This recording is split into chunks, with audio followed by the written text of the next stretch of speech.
अस्सलाम वालेकुम स्टूडेंट्स। उम्मीद है आप सब लोग खैर आफियत से होंगे।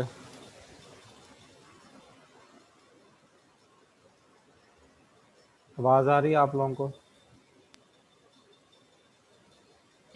जी सर, आ रही है।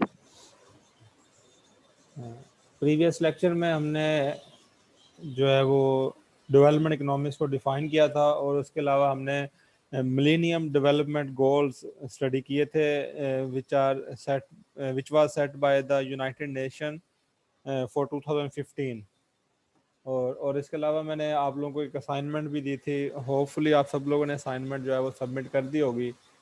अगर कोई इंडिविजुअल असाइनमेंट सबमिट नहीं कर पाया किसी इंटरनेट इशू की वजह से, तो वो मुझे पीडीएफ फाइल में कंपाइल करके जो है वो इनबॉक्स कर सकता है।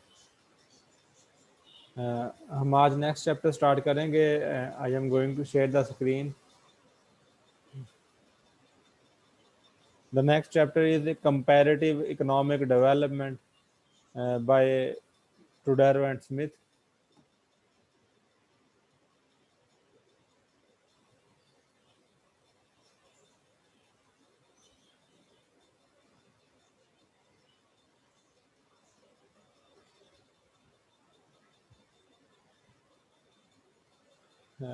In this chapter, we introduce the study of comparative economic development. We begin by defining the developing word and describing how development is measured so as to allow for quantitative comparison across countries. हमने जो previous जितना भी lecture में study किया है उसमें हमने economic development को आप ये कह सकते हैं कि उसकी ट्रेडिशनल डेफिनेशन से लेकर हमने एडवांस डेफिनेशन तक स्टडी की है। इस चैप्टर में बेसिकली हम इकोनॉमिक डेवलपमेंट की जो कंडीशंस हैं उसको कंपैरेटिवली एनालाइज करेंगे, उसके स्टेटस को कंपैरेटिवली एनालाइज करेंगे। डेवलपिंग कंट्रीज में क्या कंडीशंस हैं या इमर्जिंग इकोनॉमीज जिन्हें मिडिल इनकम कंट्रीज हम कह सकते हैं उनमें क्या कंडीशंस हैं, या जो एडवांस कंट्रीज हैं एडवांस कंट्रीज कह लें या टेक्नोलॉजिकल डेवलप्ड कंट्रीज कह लें, तो उनमें क्या कंडीशंस है उनको कंपैरेटिवली एनालाइज करेंगे। और इसके साथ साथ हम कैरेक्टरिस्टिक्स ऑफ डेवलपिंग कंट्रीज को डिस्कस करेंगे और उनको भी जो है हम कंपैरेटिवली ही डिस्कस करेंगे, उनका डेवलप्ड कंट्रीज के साथ कंपैरिजन करेंगे। There are some comparative statistics. The most striking feature of the global economy is its extreme contrast. Output per worker in the United States is about 10 times higher than it is in Pakistan and more than 50 times higher than in Democratic Republic of Congo.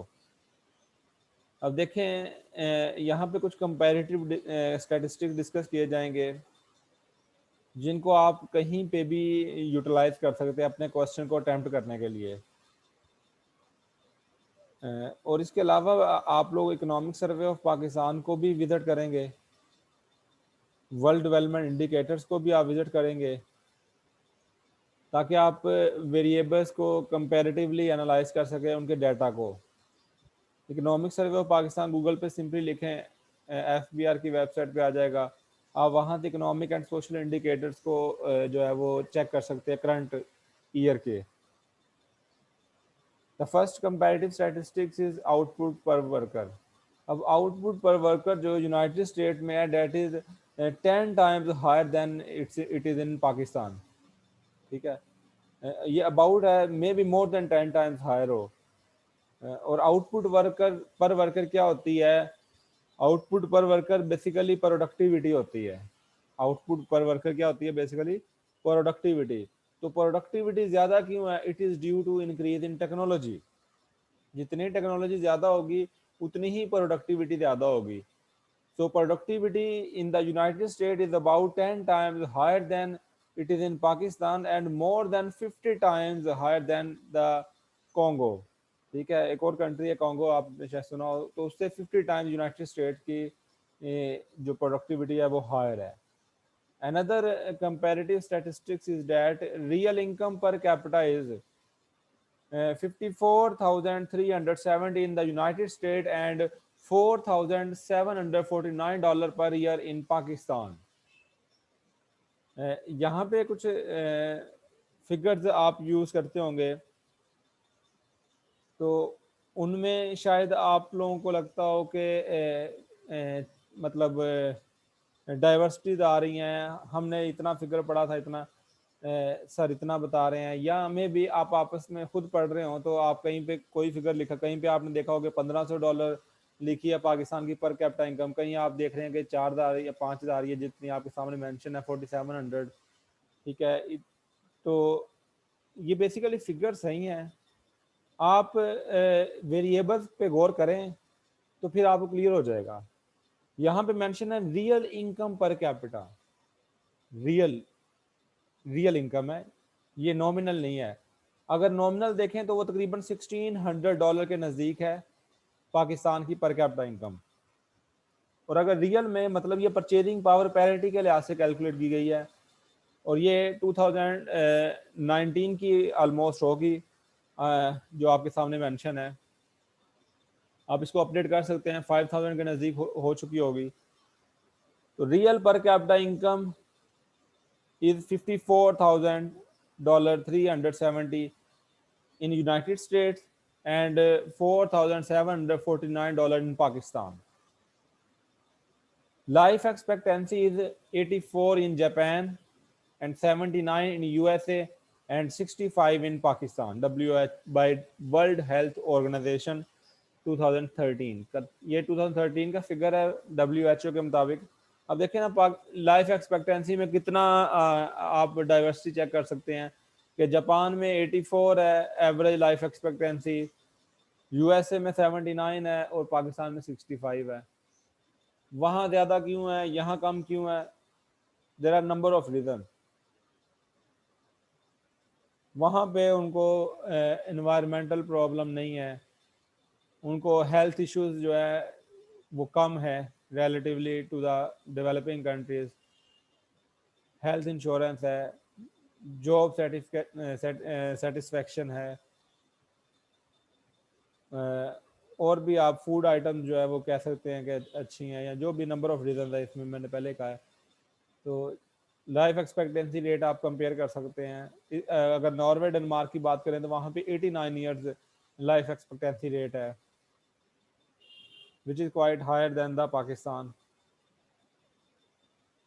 Another comparative statistics is that whereas almost all people are literate in the USA and just 58% are in Pakistan.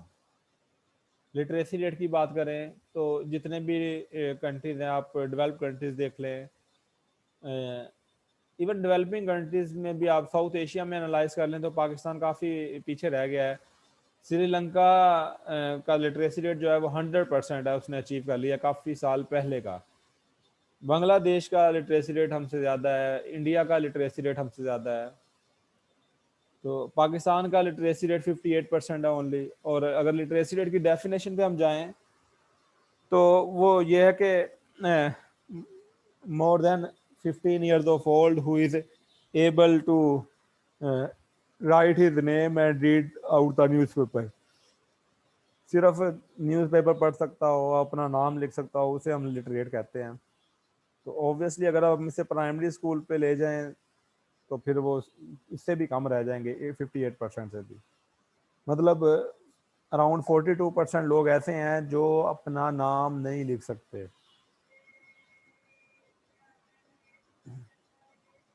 How did such wide disparities come about?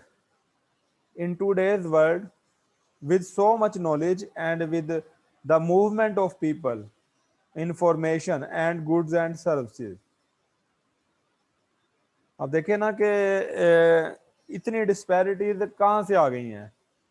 अब मौजूदा दौर में देखें आपके लोग एक जगह से दूसरी जगह फ्रीली मूव कर रहे हैं, नॉलेज मूव कर रहा है एक जगह से दूसरी जगह। हम चांद पे पहुंच गए हैं लेकिन स्टिल जो है लोग भूख से मर रहे हैं।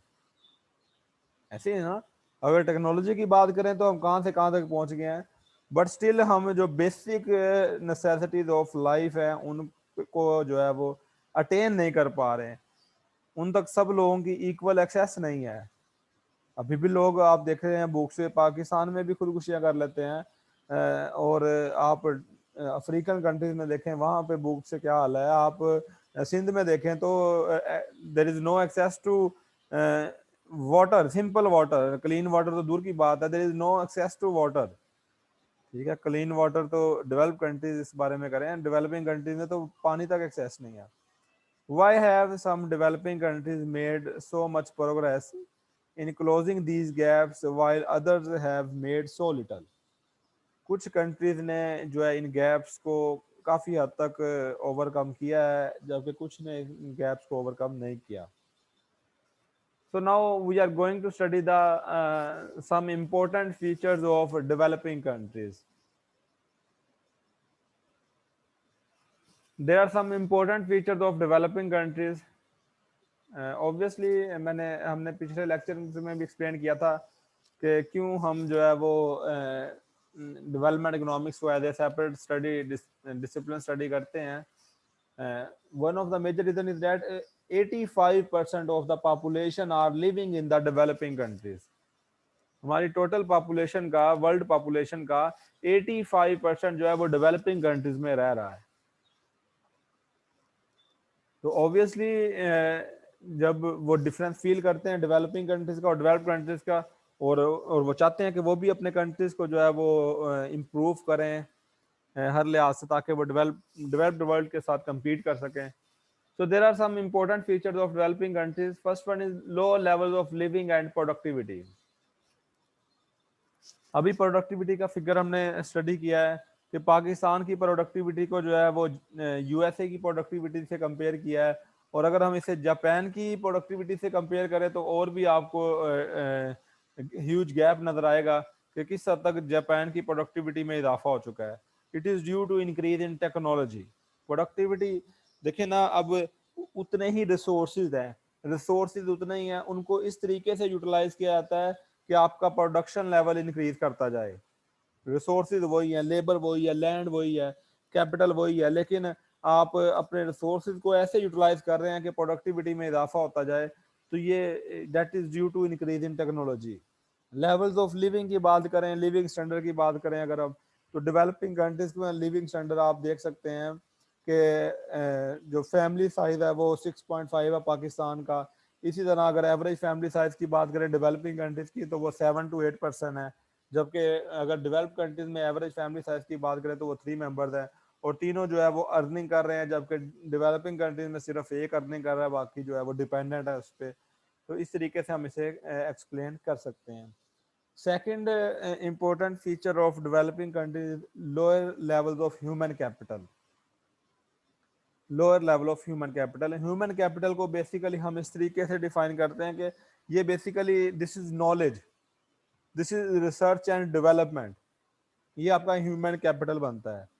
एक होता है फिजिकल कैपिटल है, फिजिकल लाइक मशीनरी वगैरह और पैसा, वो सारा ये फिजिकल कैपिटल है। जबकि जो नॉलेज है, रिसर्च एंड डेवलपमेंट है, ये ह्यूमन कैपिटल है।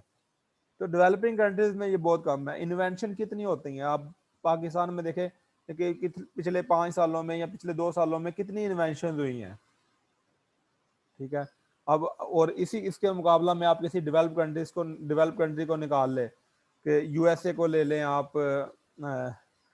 जापान को ले लें, किसी भी डेवलप कंट्री को ले लें, तो वहाँ की इन्वेंशन की आपको लिस्ट नजर आएगी। मैं आपको यहाँ पे ह्यूमन कैपिटल की एक और एग्जांपल देना चाहता हूँ कि ह्यूमन कैपिटल जो है वो कितना इम्पोर्टेंट है। आपने नोकिया के बारे में सुना होगा। नोकिया एक वक्त था, नोकिया बड़ा अरूज पर था, आप लोग जानते होंगे। अब नोकिया जो है वो किस कंट्री का था, बता सकता है कोई मुझे? आप लोग, एनीवन? सो तो नहीं रहे, मैं आप लोगों से क्वेश्चन करता हूँ ताकि मुझे थोड़ा सा पता रहे कि आप जो जाग रहे हैं या सोए हुए हैं। बता सकते हैं आप में से कोई कि नोकिया कहाँ का था, किस कंट्री का था, किस कंट्री की इन्वेंशन थी?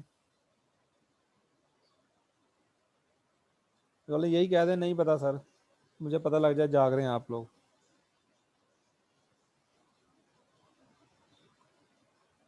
तो तुम्हें यकीन हो गया सब लोग सोए हुए हैं रोजा रख के? जी जाग रहे हैं आप लोग? जी सर जाग रहे हैं। तो इतनी लेट रिप्लाई क्यों करते हैं भाई आप लोग? एक्टिवली पार्टिसिपेट नहीं कर रहे।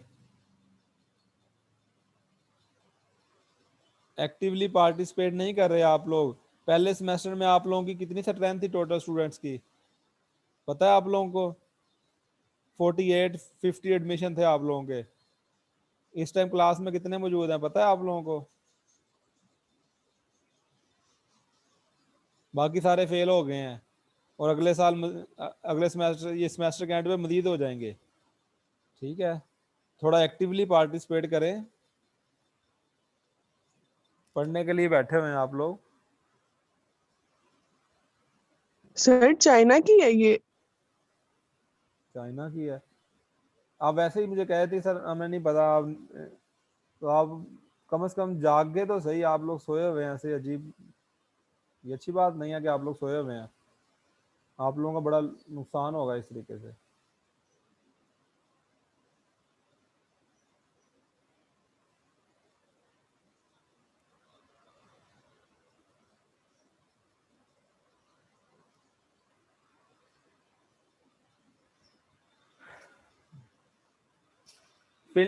फिनलैंड, नोकिया जो है ना वो फिनलैंड ने इन्वेंट किया था मोबाइल फोन, इन्वेंट किया था।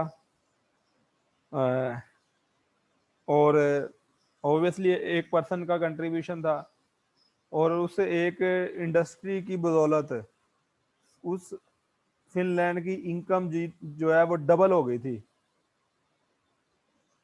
ठीक है, उस एक इन्वेंशन की वजह से उस कंट्री की इनकम डबल हो गई थी, कंट्री की इनकम।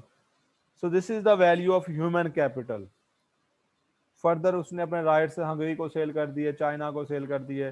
फर्दर अब माइक्रोसॉफ्ट ने परचेज कर लिए हैं वो राइट्स, आगे उसने सेल कर दिए। ऑब्वियसली वो ऐसे नहीं करते। आप देख सकते हैं इस टाइम नोकिया की डिमांड कम है।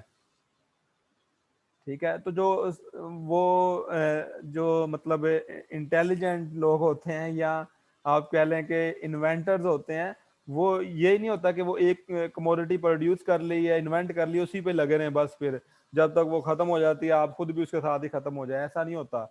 उन्होंने टाइमली जब उस हर चीज एक हर कमोडिटी की एक एज होती है, ठीक है, उन्हें उसका पीरियड जो है वो खत्म होता नजर आया, उन्होंने उसके राइट सेल कर दिए।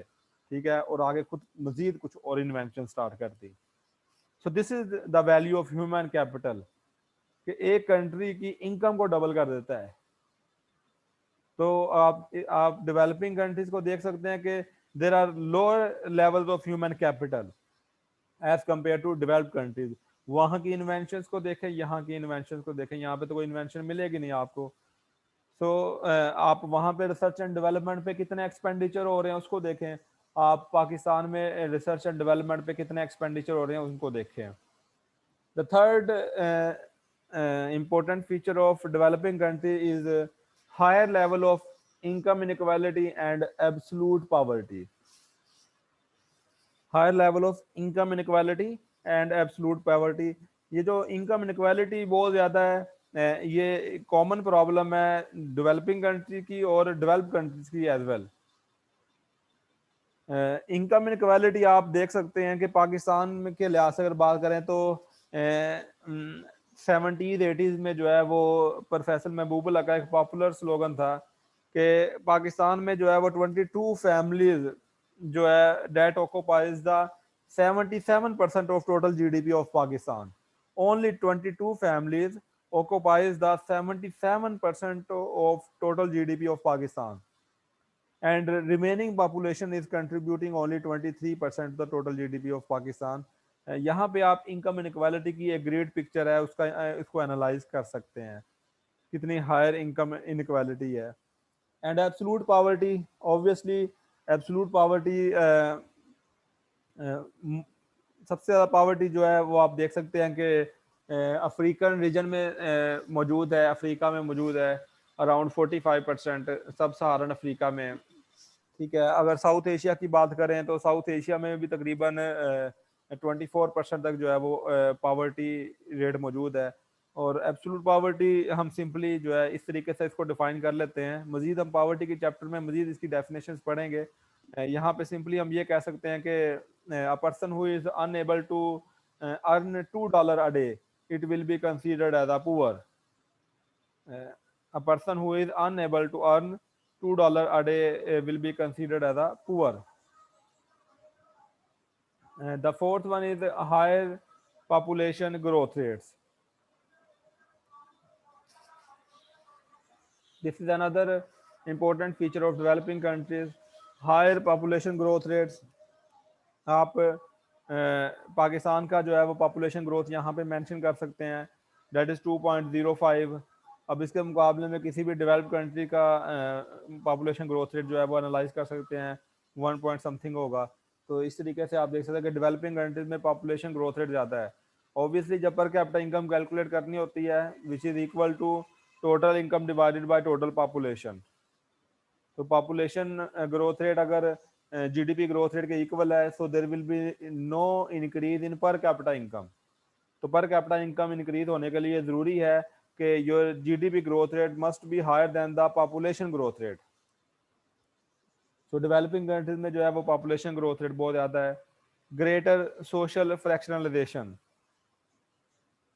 आप देख सकते हैं कि किस तरीके से सोशल इनइक्वालिटीज हैं, किस तरीके से जो है वो डेवलपिंग कंट्रीज में सोशल इनइक्वालिटीज है. आपको किस तरीके से जो है वो राइट्स नहीं मिलते.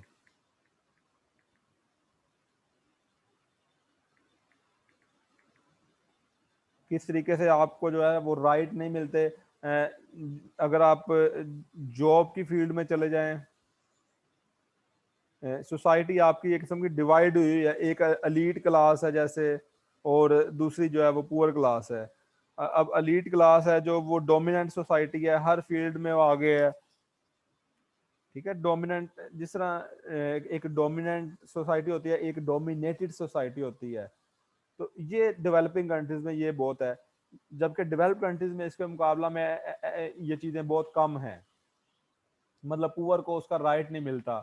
ठीक है, उसको जॉब नहीं मिलती जल्दी, उसके पास कोई रेफरेंस नहीं है.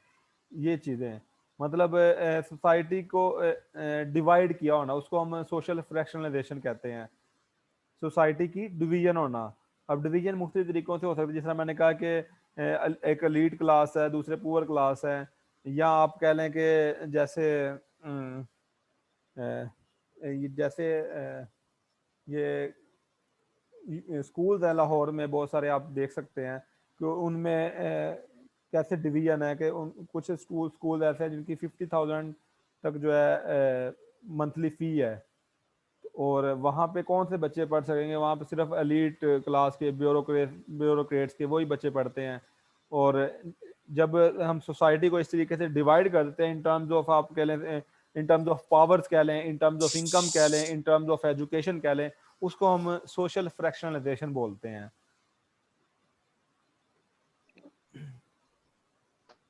Sixth, another important feature of developing countries, larger rural populations but rapid rural to urban migration. Rural population ज़्यादा है और रूरल टू अर्बन माइग्रेशन बहुत कम है. आप डेवलपिंग कंट्रीज को एनालाइज कर सकते हैं. स्टिल एग्रो बेस्ड सोसाइटी है, एज यू नो. हमारी लेबर फोर्स का तकरीबन 46% 45% जो है वो एग्रीकल्चर सेक्टर में काम कर रहा है.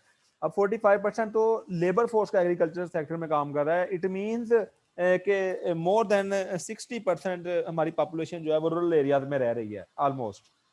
एंड ये डेवलपिंग कंट्रीज की भी सेम सिचुएशन है. मैं पाकिस्तान की इसलिए एग्जांपल देता हूँ, Pakistan is a developing country but rapid rural to urban migration, rural to urban migration बहुत कम है. और there are number of reason के वो कम क्यों है. That is another characteristics of developing country. Lower level of industrialisation. Industrialisation मतलब इंडस्ट्रीज आप देख सकते हैं, आप ये कह सकते हैं इसमें रूरल टू अर्बन माइग्रेशन भी आ जाता है इंडस्ट्रियलाइजेशन को मेजर करने के लिए. या आप ये कह सकते हैं कि share of industry sector to the GDP. Industry sector का जीडीपी में कितना शेयर है, अराउंड 24-25% पाकिस्तान में है. तो there is a lower level of industrialisation in the developing countries. तो डेवलपिंग कंट्रीज में जो है वो जो एग्रीकल्चर से इंडस्ट्री की तरफ मूवमेंट है वो बहुत कम है। Most of the developing countries has adverse geography. Pakistan को तो नहीं मैं बोलूँगा कि पाकिस्तान का ज्योग्राफिया जो है वो एडवर्स है, लेकिन कुछ लिहाज से हम एडवर्स भी बोल सकते हैं क्योंकि हमारे कुछ नेबर कंट्रीज, जैसे आप नेबर कंट्रीज के साथ हम ट्रेड नहीं कर पा रहे क्योंकि हमारे उनके साथ सोशल पॉलिटिकल इकोनॉमिक अच्छे रिलेशन नहीं है, उनके साथ ट्रेड नहीं चल रही हमारी।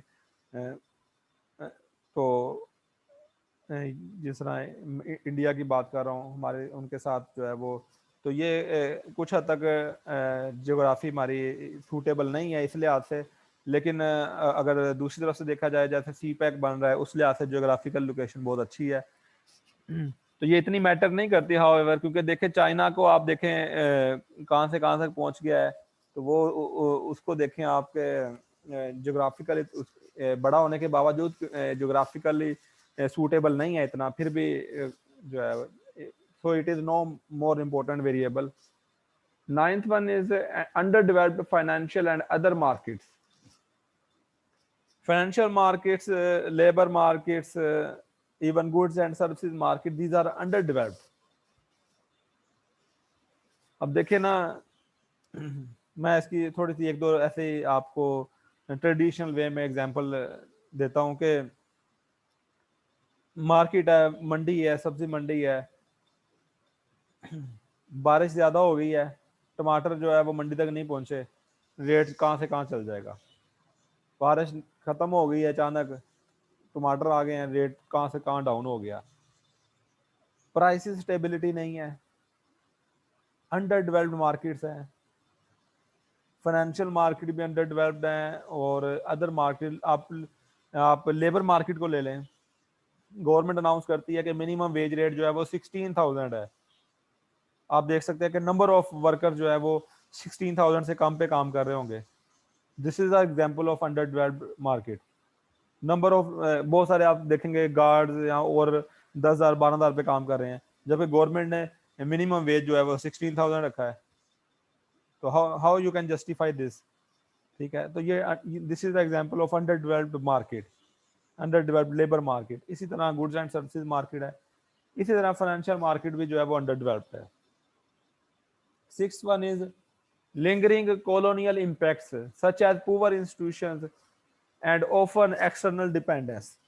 मैं इस पॉइंट को जरा अच्छे तरीके से एक्सप्लेन करना चाहूंगा, शायद आपको तो बिल्कुल भी समझ ना आया हो। लिंगरिंग कॉलोनियल इम्पैक्ट्स,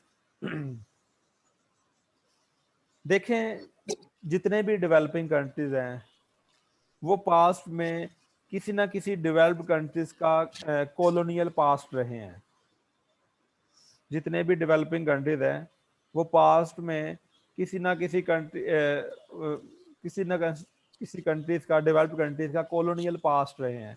जैसे पाकिस्तान है, बरसगीर है, यहाँ पे बरतानिया हुकूमत करता था, उन्होंने कब्जा किया हुआ था, फिर हमने उनसे आज़ादी ली, फिर आपस में भी जो है वो डिवाइड किया, या जो भी है। तो ब्रिटिश का जो है वो कॉलोनियल पास्ट रहे हैं पाकिस्तान। अब इन कंट्रीज का जब कॉलोनियल पास्ट रहे हैं, इन कंट्रीज ने जो है वो जब पाकिस्तान बरसगीर को आज़ाद किया, लेकिन स्टिल वो किसी ना किसी तरीके से इन कंट्रीज को इनके इंस्टीट्यूशंस को कैप्चर किया हुआ है। मैं आपको मजीद एग्जांपल देता हूँ। जैसे जब बरतानिया ने जो है वो बरसगीर से अपने लोग वापस बुलाना शुरू किए, तो उन्होंने अपने बड़ी बड़ी इंस्टीट्यूशन में जो है वो अपने ही गोरे सेट किए हुए थे,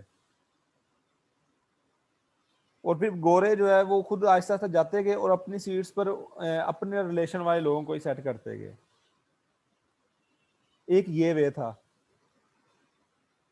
फिर दूसरा वे ये था कि जो यहाँ पे एलीट क्लास थे, उन्होंने उनको अपने कंट्रीज में, डेवलप कंट्रीज में उनको अच्छी फैसिलिटीज देते हैं, उनको वीज़ा फैसिलिटीज या जो भी रहने के लिए फैसिलिटीज या इस तरह के मामला देते हैं। आप देख सकते हैं ना पाकिस्तान वगैरह में जितने भी कोई बड़े ब्यूरोक्रेट्स या एलीट क्लास लोग हैं, वो उन्होंने बरतानिया में या और डेवलप कंट्रीज में जो है वहाँ पे अब बड़ी जायदादें वगैरह बनाई हुई हैं या व्हाट्सएवर, मतलब मैं पॉलिटिकल डिबेट नहीं करना चाहता। उन्होंने उन कंट्रीज में मतलब रहते हैं, चले कह लें वहाँ पे रहते हैं, और वो कंट्रीज उनको जो है वो सिक्योरिटी प्रोवाइड करते हैं।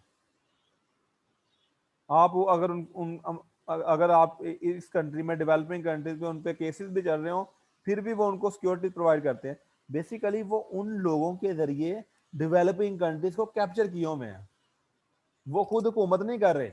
उन्होंने, बरतानिया ने जो है वो हुकूमत उठा ली है बरसगीर पे, लेकिन उससे आसान वे उन्होंने फाइंड आउट किया ना, जैसे उससे आसान वे ये था कि वो वहाँ के सिर्फ बजाय पूरे मुल्क को पे हुकूमत करें, वहाँ पे डेवलप, वहाँ की पावर्टी को फेस करें, वहाँ के मसाइल को हल करें, इससे बेहतर उन्होंने ये सोचा कि वहाँ के कुछ लोगों को, कुछ एलीट क्लास लोगों को, ठीक है, वो उनको अपने हाथों में रखें और उनके जरिए जो है वो डेवलपिंग कंट्रीज पे हुकूमत करें। ये है lingering colonial past impact such as poor institution. उन्होंने अपने हमारे जो ग्रेटर इंस्टीट्यूशन है उनको कुछ लोगों के जरिए कैप्चर किया होता है।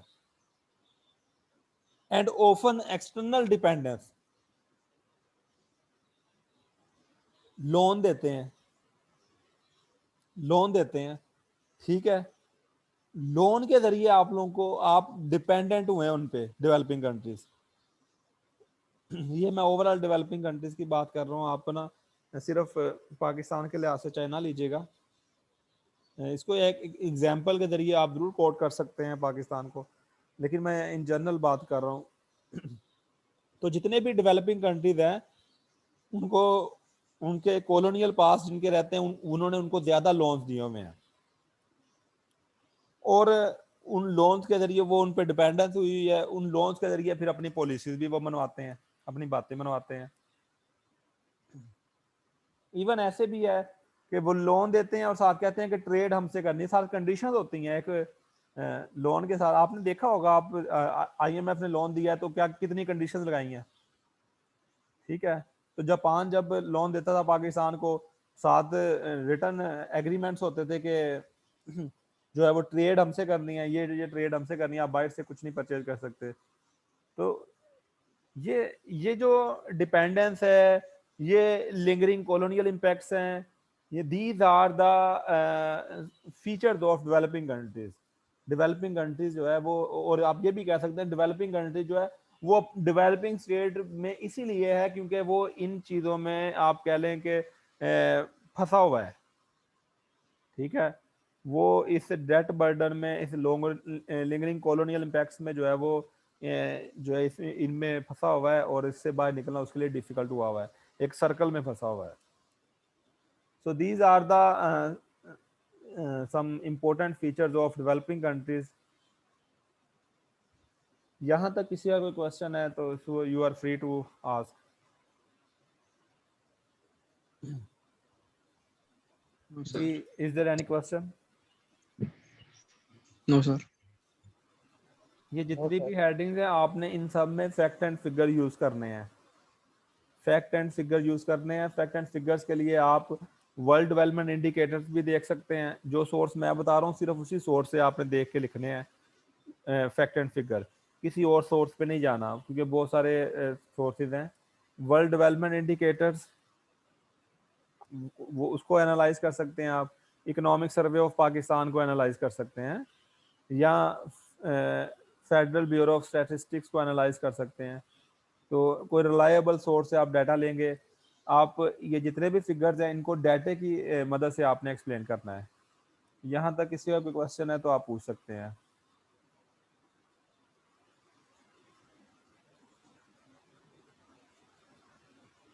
ऑलराइट, आज के लिए इतना ही काफ़ी है, इंशाल्लाह रिमेनिंग हम जो है वो नेक्स्ट वीक में करेंगे।